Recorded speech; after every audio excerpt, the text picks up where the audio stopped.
Well, hello everybody, and welcome to another edition of the Oxford Business Insights podcast. I'm delighted today to introduce John Wood, who's a Michelin-starred chef who has turned into a tech entrepreneur. Quite a fascinating journey we're going to hear about today. Welcome, John. Welcome to the podcast. Thank you very much, Nick. Yeah, thank you. So we're going to be talking about things from a global hospitality journey, founding of Kitchen Cut, John's technology company. And then we're going to talk a little bit about the future of Kitchen Cut and technology. So from Savoy to Saudi Arabia, John has cooked in the world's finest kitchens, and now he's developing technology solutions for them to work as efficiently as possible. John, it sounds a fascinating journey, but tell us a little bit about your early career. How did you get into hospitality in the first place? I sort of always had a healthy interest in cooking, and somebody suggested that I go and work with a gentleman who wasn't then famous at the time, a gentleman called Keith Floyd, Hmm. who had restaurants in Bristol. So I met up with Keith, and for those of you who've ever met Keith before he sadly passed away, he was a very infectious, Yeah. exuberant man, as many of you would have seen on television. But Keith really sort of inspired, the desire to, do more. And he said to me, basically, he said, John, he says, you got to go to London. You got to go to London and start spreading your wings. You've got some talent there, and you need to, capitalize on that. So I did exactly that. Went to London, worked at the Savoy Hotel, where I managed to secure a commis chef position. So that's where it all started. Is really the sort of the passion and working with some excellent chefs, and then the executive chef Anton Edelman, who's still a very good friend of mine. Sort of nurtured me and through my starting phase of my career, really. Excellent. And so you worked in a number of locations in London, I think, but then you went off to the Middle East, Dubai in particular. Yeah, I mean, between that, went from London to Germany and worked at the top hotel in Germany. Went from Germany to Southern Africa, worked in Johannesburg and the Mount Nelson Hotel, which is part of the Belmont Group. Yeah. And then I've always had an interest in going to Southeast Asia, and got a job offer working for Shangri-La in Hong Kong, Wow. and went to work there for a couple of years and learned a lot about Asian cuisines and different types of cuisines through Southeast Asia. And then literally I was rung in the middle of service to come back to the Dorchester Yeah. in London, where I took up the position of number two in the Dorchester Hotel. And we did a lot of interesting things there and created the first Michelin-starred Oriental restaurant ever within there. That was all very exciting. And actually, after that, I thought, I've always been a hotel chef, and I'd like to try my arm at restaurants. So met up with a really interesting business partner, Ken Sanker. We started a restaurant called Chapter One, and then opened Chapter Two in Blackheath, and various other restaurants together. And then we sold that business, and then I went to a place in the UK called Cliveden Yeah. House, which is a beautiful country house hotel. And that brought me to this part of the world I live in at the Yeah. moment. Achieved a Michelin star, twice, once at the restaurants and once at Cliveden, and various foyer rosettes and various other accolades, along the way. And then literally everything was going well. I had Paul Hollywood as my baker, and it was all very fun. And Yeah. Paul was great, just starting his career in TV at the time. And we had some really great chefs, and we were sort of knocking on the door of more accolades. But then out of the blue, I was contacted about the Burj Al Arab in Dubai. And I wasn't sure at first, and because of everything going well at Clifton at the time, but got talked into going out there and seeing what it's about. Getting picked up airside in a white Rolls Royce, and then just chauffeured off to the hotel. And they laid it on thick, Yeah. and I just thought this is a too good opportunity to turn Yeah. down. Burj Al Arab was number one hotel in the The world at the world. Yeah. time, It's and fantastic. it was it's a difficult, you don't know when those opportunities come up in life again. So decided to pick up my family, or at the time my son was born out there, but my daughter was already born, and went out to Dubai. And yeah, it was incredible. A lot of people, you either love or hate Dubai. I don't think there's anything that sits much in the middle. It's a bit Marmite, I loved it because of the opportunities it gave me, Yeah. and things you could do there. And it was just there was no limits. There was no Yeah. limits to what you could do there. It was fantastic. Yeah. And so, in terms of the role within the Burj Al Arab group, did you do what wide, or were you just at the Burj?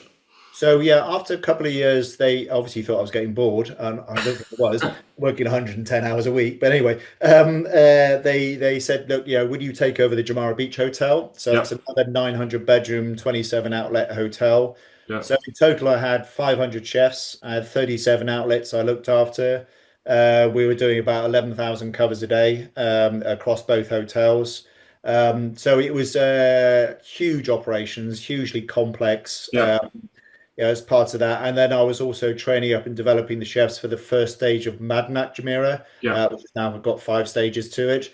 So yeah, very interesting. Big teams, big operations, highly complex.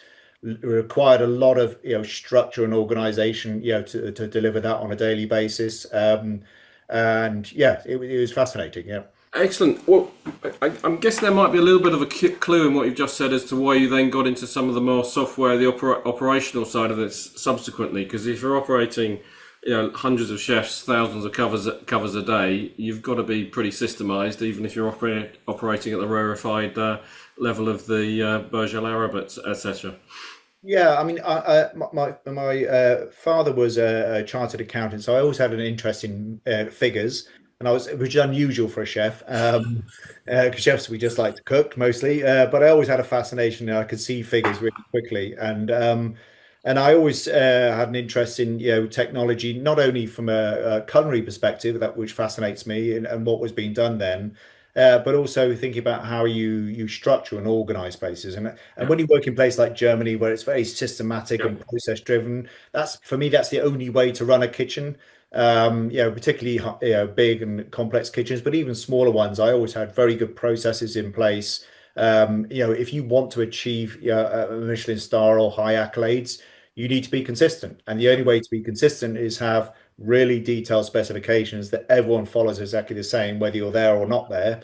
And that was just part of that sort of thought process. And I suppose that's where the seeds started to sort of plant in my mind, about creating technology and Yeah. how that could be done. Yeah. Okay. So, what specifically? Tell us a little bit about the foundation of Kitchen Cut. How you sort of actually did that transition. Clearly, you were thinking about it, the pressures you're under in doing your job in the hospitality world. But when it came to actually providing a service and product for that world, how did you actually make that transition? How did Kitchen Cut go into being? I came back to the UK and worked at a place called The Grove as food and beverage Yeah. director, executive chef, and that sort of instilled even more interest in what the opportunities were. And then, as a consultant, I then was traveling, sitting in airport lounges on planes, thinking, why can this not be better? And there I was, implementing lots of concepts, in the US and Southeast Asia and the Middle East and Europe, and thinking, how do I then walk away after implementing these concepts and leave something with structure behind me? Yeah. So that was really what instilled me to think, okay, so and started looking at technology, and I used a lot of technology, and I found none of them really very intuitive from a chef perspective.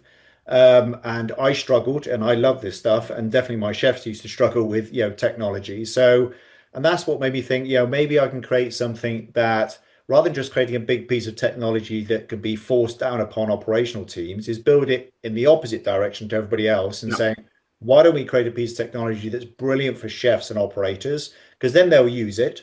And if they use it, you get good data out of it. And if you get good data out of it, then it just flows upwards. And everyone's always thinking about technology as flowing downwards, but I Yeah. wanted to think about it because I like to be different, and do things differently. And that's why we sort of then built. Well, I spoke to my website designers, my partners at the time, and we built something to take to market, and literally around a kitchen table. Yeah. Okay, so how did you what were those first features? What were the first sort of problems you tried to solve with your first iterations of the product? I think, a lot of people struggle with managing costs in business, and that's why a lot of businesses go under. Yeah. And managing, margins and costs and profitability, and lots of chefs don't have that sort of initial knowledge of that, and quite often it's not even trained. Yeah. And if it is trained at colleges, it's very little. So a lot of people go through their careers not having any sort of financial acumen whatsoever, and they Yeah. suddenly find themselves in a position looking after hundreds, possibly hundreds of thousands of pounds of stock. So we then created a recipe management tool, but also tackled, the issues that were, very much, on the agenda now, and it was, starting to become on the agenda then was allergens and nutrition, and with various Right. cases we've heard over the years with some sort of key companies, we Yeah. want to tackle that and make that process easier and reduce some of that risk, or eliminate that risk, by getting that data into a system. So we started with recipes, allergens, and nutrition. And then we sort of, people say, "Oh, can you do purchasing?" It's like, yeah, we can do purchasing, and we built a purchasing system. And can you do inventory management? Yeah, we can manage your inventory as well. So we just sort of grew, the Right. technology organically grew with the client base that we organically grew with. Yes. And so, did you start sort of with single site applications, thinking of big hotels, or did it go sort of automatically multi-site? Because I imagine from the technology behind it, there's a bit of a challenge going to multi-site as against looking at single site. Yeah, I mean, most of my connections were in the hotel market, Right. though I knew restaurateurs as well. So we sort of went with a sort of, approach that we need to satisfy all markets. Right. We did, I always like helping independents out, and we have a kitchen cut light product that helps Yep. independents out. So, they struggle as much as the big, Yep. corporate guys do. So we have a product, and we continue to support, independents, that probably haven't got deeper pockets as some of the larger corporates as well, and they don't have the infrastructure. So we try to help everyone as best as we possibly can. And it just sort of organically grew. Yeah, we picked up Hilton because of contacts, and other international hotel groups because of people I knew, and I Yep. explained what we were doing, and they were fascinated by it. And we were doing it differently to everybody else, and we were removing some of that clunky software that was available on the market and still is available on the market, to make something a lot more intuitive and fluid. Yeah. Yeah. Okay. And so, and tell us a little bit about in your bring us up to date. What I think you've hinted at it there. What makes your different? A, because obviously designed by chefs for chefs. So you started, which as a strategy sounds to me like possibly the most fundamental part of your development, rather than being techies going the other way. But in terms of, I think you have a little bit of a modular approach to the way you deploy your products. So a client doesn't have to take the whole lot, or can they build it a bit at a time? Correct. Yeah. So when I first started putting the ideas together, I wrote down all my frustrations, Right. because I wanted to get rid of those. And one of those things was, a lot of people sell technology, not just in hospitality, but generally sell technology.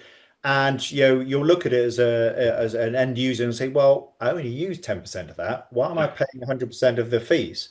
So I said, let's make it modular, and we break it down into, recipes, inventory, and purchasing, as those three key pillars, and that breaks down even further as well. And I've always been a big, advocate is, you should only pay for what you use.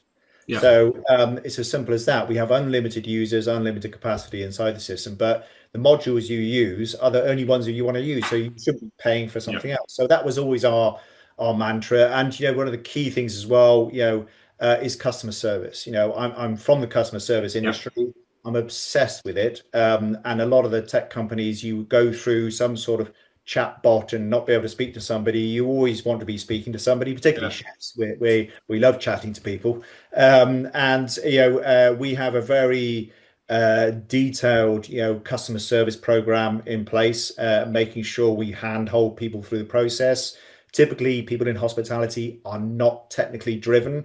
Yeah. Sometimes it's the first time they've been exposed to technology. So we just make that as painless as possible and handhold all our clients through the entire process to make it a lot easier. Yeah. Excellent. And so, does that sort of feed into the future developments as you do new areas or new capabilities as well? Yeah, so we very much listen to our clients, and that's what's always grown our development schedule.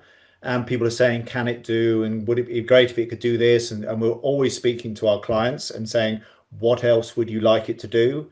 How else would you like it to perform?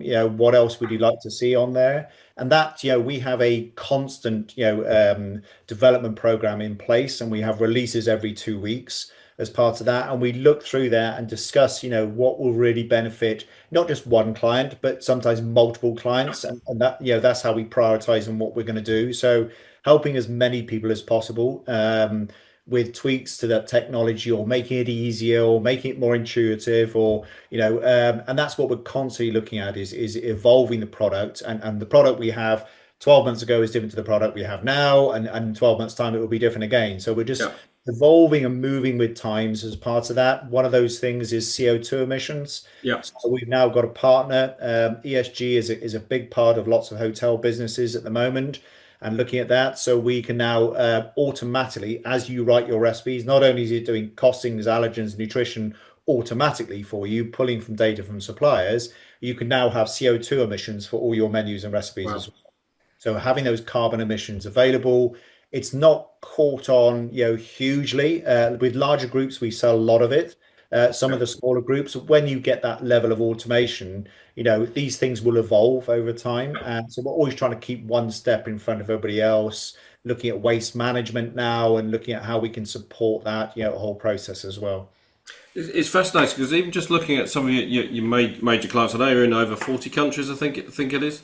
Yes. But look, I understand. Hilton, Radisson, two of the global sort of hotel chains. We've also got BrewDog in there, so that strikes me as a little bit different. I mean, I'm not an expert on BrewDog, I know their product, but so what are you doing for them? So we've been probably one of our oldest clients, and I've always been a huge fan of the company and the people that grew that company, and I think there's some very clever individuals in there, and I like their sort of their approach. It's slightly shoot from the hip, but it was It's a bit maverick, isn't it? yeah, and I love that. I love mavericks, and I love entrepreneurs that do something a little bit different. And I've always been, a great fan of BrewDog and companies that do that sort of thing. So it was one that particularly wanted to sort of target, and managed to get through the front door, and we just got on well, and we still get on very well. And it's, they're in a great company, that we've worked with for a number of years. Very innovative and very creative, and I just love working with people like that. Yeah. Excellent. I do understand. You mentioned a number of the features that including from nutrition, CO2 values, etc. Some of the new things. Just tell us a little bit. Do you see AI? It's anybody in technology is going to get asked about AI. Is that going to help you develop the product? Does it become integral to the product as well? Yeah, we are going through a sort of process at the moment, where we're using AI internally to help with some of that development, which is it was huge for us. We're also looking at it, internally, how we operate using AI and how we can support our customers and be quicker and smarter and sharper at that. But also then implementing AI into the system. So that's the next stage of our development, is how well that can work. And there's a lot of people in hospitality that are scared of AI.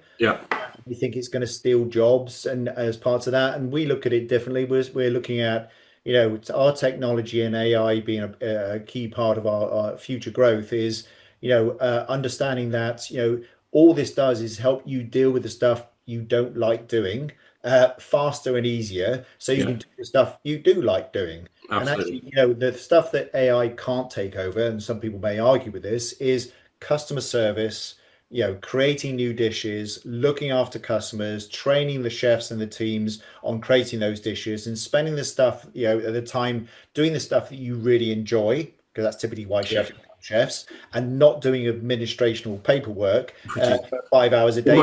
Almost university, not why they went into chefing. Yeah, exactly. Yeah. So that's what I've always been obsessed with, is, chefs become chefs because they love cooking.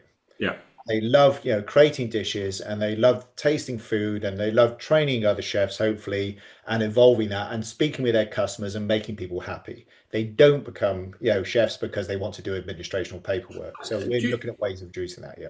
I'm just curious, if you had a chef in a hotel or restaurant who wanted to create something new, it strikes me that this could enable them to sort of broaden the horizon somewhat. If they're bringing in information from, let's say, Asian food, but might not be their speciality or their experience, Yeah. they can bring that in and know what it does with a lot of information about the product and how to manage a menu, but based on things perhaps they haven't done before. Yeah, I think, people say, oh, technology stifles creativity. And I actually say, actually, I think it's the opposite. Yeah, Because, if you are an operator, you should be creating recipes. yeah, And when I ran all my operations, even my restaurant group, we always had recipes for everything. That's the only way you can drive consistency. If you just make stuff and and hopefully the guy that makes it next time makes it the same, you will have inconsistencies. yeah. Inconsistencies are are the death of any business because people just don't trust you anymore. So having proper specifications, and doing that creative part of it, but having something you can get it into really quickly on your phone or your tablet or whatever it is, so you can then drive that consistency and make sure the time and effort you spent making that beautiful dish, it's the same tomorrow, it's the same next week, and it's the same the month after. And that is what makes a proper business. Absolutely. And so I'd say if you're talking to the, I don't know, the large hotel GM or whatever, he's looking at the overall performances of the restaurant and hospitality operation. I would imagine there's a lot more confidence from his point of view in the margin information that's coming through. In my experience, I've seen some where the information is not quite as robust as it might be. I'll put it politely if Yes. it's come through on manual systems. Well, they say if you put rubbish in, you get rubbish out. So, and that's why we're obsessed with making it as easy as possible. So chefs can then say, yeah, I'm going to create new dishes. I'll make the recipe in kitchen cut and it's done. It's done within 3 or 4 minutes when some systems could take you 20, 25 minutes and you lose the will to live as a chef because you don't want to be doing that. And you've got to, some menus may have probably 50, 60 recipes in them. Yeah. If they're taking 25 minutes to write one, Yeah. they're going to forget about it and they'll just, they'll bypass that whole process. So ours was always about, speed to, from chefs creating those things. And that's what we're obsessed with is how do we make people's lives easier? Yeah, it's not just that how and when we sell technology, I always say to every person we speak to us that if you just want a piece of tech, we're probably not for you. Yeah. If you're looking for a partner that's going to handhold you through this technical transformation and making sure your chefs understand that and coaching them and training them and handholding them through the entire process, we are for you. Yeah. It's up to you which one you want, as part of that process. And that's where we differ from anybody else on the market. They all profess they do that, but we are very different in that we handhold everybody literally through the entire process. Excellent. And in terms of just from the customer point of view, or the diner's point of view, I think you can build do things like QR codes on menus and things like that. Does that all feed through from what your system, so you can really digitize the whole approach? Yes. Yeah. We pull all. Yeah, we have our digital menus that produce these automated QR codes. You'll see them on lots of menus now at the bottom. You can scan them and get the nutritional data. Yeah. A lot of menus. As soon as you add allergens under every dish or symbols of some description, and then you add nutritional data, it all gets a bit jumbled and complicated, and it gets painful to read as a customer. But we then produce automated QR codes. You can drop on the bottom of your menu. You can scan that, and the beauty of that is it's all integrated within the system. Yeah. So if a chef says, I'm going to change from Hellman's mayonnaise to Heinz mayonnaise, different allergens, different nutritional content, and they've got 2,000 recipes that have got Hellman's mayonnaise in, one click of a button, everything changes, all your QR code changes, and all the data on there is immediately for the customer changes. So having that, one point of truth, or that one version of the truth, as we like to call it, is where you want to build your business, because you have multiple allergen sheets and you don't know which one was the latest one and which one's right, and it's been done manually by the chef, and maybe it was on a heavy night out the night before or whatever it was. Yeah. Risk to the business. Automate it, use technology, pull the data from source, and let the system take care of everything for you. Okay. Well, look, I think it's a fantastic system and have many benefits, and even just that last bit of how easy it is to make changes like that. It must aid creativity, because I've always been to an extent convinced that if the pain of having to make some changes has sort of stopped people improving their menus or things, particularly on multiple site locations. It's just too difficult to do it. So they reduce the frequency with which they update menus, etc. No, I think it's an excellent approach you take. Coming back more into sort of like the sales and marketing side of Kitchen Cut, you've been going. I'm not sure we mentioned you started in about 2008.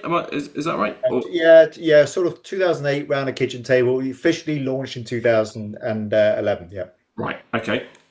You've been going for 14 years. I'm sure there's been a bit of a change in your sort of approach to selling and marketing the business. Obviously, you're incredibly well connected yourself in that. How important is that still today in terms of building up partnerships? What's your main sort of selling strategy to get this out to more hotels, more restaurants around the world? We have I would class it as a three-pronged approach. There's my connections, which still are huge, and and my connections move. Yeah. They change jobs, and as part of that, and we re-pick up again with those as well as part of it. And there's that sort of on those connections and who we've got as clients, people they would recommend to a friend of theirs, and that sort of thing. So verbal recommendations. We use an AI outreach company as well, which is brilliant, and they supply us with qualified leads as part of that process, which eliminates all the sort of initial qualification Yeah. process as part of that. And then our regular marketing campaigns. We picked up, developed a new website this year, and relaunched our marketing campaign with a Stomp Digital, which is a great company we work Yeah. with. And they are, definitely making inroads into our inbound inquiries. I'm never much of a cold caller, only because I don't like getting cold called myself, Yeah. uh, as part of that. But targeted marketing, targeted, approach, and regular communication through social media. If that's done correctly and with the right company as we've got, you'll see benefits from it. Absolutely. It's part of that. Yeah. So looking forward over the next 2 or 3 years, John, where do you see the fastest growing markets for Kitchen Cut, either by sort of type of business or internationally? I think the hotel market is still very strong, particularly when you look into the Middle East. Middle East is growing rapidly at the moment, and there's a lot of investment going into Kuwait and Riyadh and places like that. And there's a lot of hotel building and trying to drive that from a tourism point of view. I mean, Yep. Dubai has been extremely successful, as everybody knows, and everybody's trying to get a piece of that action, and tourism is still pretty strong globally. Brits still travel like mad. We're one of the top people that travel, Yep. into the Middle East, and we're probably the most adventurous out of all the nations. But I think Middle East is strong. I think Europe has still got some great strength in it. There's some great opportunities that we're seeing arising, and some growth behind that as part of it. And Southeast Asia and Australasia is again a market we're just dipping our toes into and getting clients in those areas. And we're seeing that there's a great market out there for us, an opportunity like us as well. Okay. And just from your point of view, what excites you most about next 2, 3 years? Is it just growth? Is there any new products you like to work on? The impact of AI, or what excites you? Yeah, I mean, AI fascinates me. Right. Like I say, a lot of people are scared of it. I'm fascinated by it, and I Yeah. think if it's dealt with correctly, and it's we're using it to enhance customer experience, and making that better and easier and faster for people. So I think the whole AI element to it, and we're at the beginning of that journey now, internally and externally, and that really excites me on what we're doing, and just working with more like-minded clients that are looking to evolve and Yeah. develop their teams. And the next generation of chefs are coming through, and they're more IT literate than the older generation, and that has a big impact. People want now instant, and they want it on their device, and we provide that, and we want to be able to give people that sort of quick, easy access to information so they can get on with what they're Yeah. doing. And the way the industry's going, gone are the days, well, there's still some places doing it, where you work 100, 110 hours a week. Where people are controlling that, and that's better. Yeah. That's good. However, you need, more people to deliver, what you need. So use of technology will allow to take that administrational burden away from operations and allow people, as I mentioned earlier on, to, spend more time doing that. So it will help people run their businesses slicker, faster, easier, and more profitable. And all, if you ask me if there's one thing I want to achieve, I want to keep people in business. I know how painful it can Yeah. be to spend a lot of time, sweat, and energy in putting into a business. And when you see it doesn't succeed, the large corporates are very well backed. I get all Yeah. that. But there's lots of people that struggle to make their profits. Buying expensive products, they're all getting more expensive for various political and financial reasons and economical reasons. So we are there to support and help people manage their business better and stay in business. Excellent. Because it's a very tough business to stay in and make money. I know that from personal experience, and but also more recently as a business coach with hospitality. It's tough. It's possible Yeah. to have a good life out of it, but it's not easy. So just on that, just touch on that. We'll give people the details of how to contact you if they want to find out more about the software, which is absolutely fascinating. But just tell us a little bit, perhaps if somebody might be running a smaller or a small chain or an individual site, tell us how Kitchen Cut could help them. You've got a Kitchen Cut Lite, I think you called it. We've got a KC Light, and that is more for single operators. So Right. rather than groups, because groups have a level of complexity with sharing data, and Yeah. you can have a head office site and so on. So for single site operators, we have a KC Light, and we have a very attractive way to get into that Yeah. financially, because we recognize people can't always afford big technology, and we want to help these people. And managing, probably the biggest one is not so much the purchasing side of it. That can help, as part of Yeah. that. And you could argue even, not the inventory and stock management side of it, but the recipe management side of it. Yeah. So when you're running a small operation, you've got to worry about, how do I manage my costs? What are my margins? What are my gross profit, my cost of sales? How do I and then I've got to manage my allergens on top of that, and that's another headache for me. And I don't want to be fined or anything worse happen to me. And then if you don't have to do nutritional data, and there's a certain legislation in the UK where you have to be over 250 employees, etc., before you then have to demonstrate. But customers are looking for that. Yeah. Taking that to one side, people are looking for nutritional data, and it's becoming the norm. So that all is difficult to manage, and that's what we try to do, is Yeah. say, like, we'll take all the worry away from you. We'll take all the hard work away from you. Yeah. All you need to do is just write your recipes from your product data, and that's it. The So rest of it, you're really delivering, a fully professional level of operation that, from your experience with large hotel chains or large restaurant chains, into the single site can really operate to the same sort of levels. That's fantastic. I think that's very powerful. One last question. It strikes me, and you mentioned it yourself, that some of the newer chefs coming on, the younger chefs now, are more IT literate than perhaps they were 10, 20, 30 years ago. But it strikes me with Kitchen Cut, you're probably looking for an interesting blend of people that perhaps aren't pure programmers or coders, though you need some of those, or not necessarily pure chefs, although you probably might need some of those. So how do you look about recruiting? What's somebody that Kitchen Cut might be looking for out there, or is it more just a state of mind that you want to find the right people and you can train them in the product? yeah, I mean, there is a combination of both. So we need certain skill sets to do certain roles, and Yeah. technical is an area where we do need people. Typically, they don't have to have hospitality experience, but they need to have the technical capabilities to deliver what we're asking for. Having a very we have a great team at the moment, and we understand the goal, and it all stems from my why, and why I created this in the first place, and why I was doing this. Yeah. And we very much follow that and flow that through the business, and why we're doing something. It's not just a case of, you need to do this. There's a reason behind it, and this is why we're doing it, is to help people through that process. So everybody lives and breathes by our why within the business, and that can be a technical person.